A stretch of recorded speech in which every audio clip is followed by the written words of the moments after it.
On our 5th wedding anniversary, my fiancé Stan Caleb Alton accidentally mixed up my gift with someone else. When he pulled out lingerie, he looked panicked and mumbled something about the store sending the wrong order. On our 5th anniversary, my fiancé Caleb Alton mixed up gifts meant for me and someone else. When he pulled out a set of lingerie, he looked flustered and explained that the store had sent the wrong item. The next day, I saw a video posted on social media by his junior colleague Tazis Lawson. The caption read a macho. He said that old lady of his is out of shape, but I look the sexiest in this. In the video, she was wearing the same lingerie and lounging seductively in Caleb's arms. I glanced at the engagement ring, identical to the one Caleb wore, and decided to call my boss. Hello, Mr. Farrington. After hanging up with Daniel Farrington, my boss, I stared at the video and lit a cigarette. It had been 5 years since I last smoked. My hands trembled as I clicked on Tacit's Lawson's profile. It felt like I was punishing myself as I kept scrolling. I found out that my fiancé Caleb Alton had been cheating on me for 2 years. In the past 2 years, he had stood me up countless times. It was always to be with Tazich, his junior colleague, even yesterday. On our anniversary, he suddenly told me he had to work late and would not be home. The truth was that he was at a hotel filming romantic videos with Tadish. By the time Caleb got home, I had finished my cigarette. He reeked of alcohol as he walked right past me. He frowned when he saw the cigarette butt. Why are you smoking again, Dreeding? You say smoking makes you age faster, I said without hesitation. My work has been stressful, Caleb muttered. Amos? Oh. He then lay down on the bed fully dressed. A moment later, he noticed that I did not go over to him like I usually did. He was about to say something, but I interrupted him. No, I still have work to do. You should get some rest. Caleb did not think much of it. He mumbled a few words and quickly fell asleep. I picked up my laptop and walked into the study. Just then I received the contract from Daniel.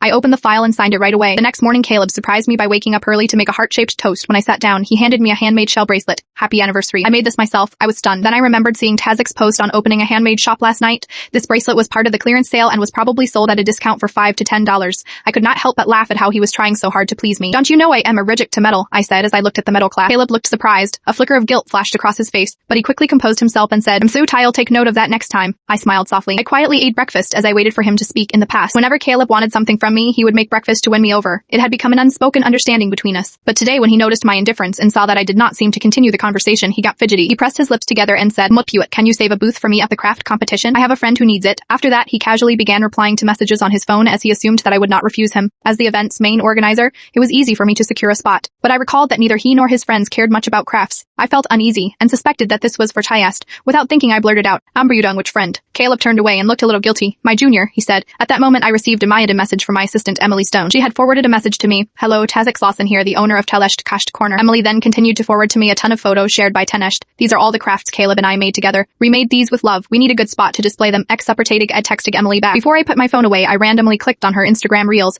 It was nothing like the explicit romantic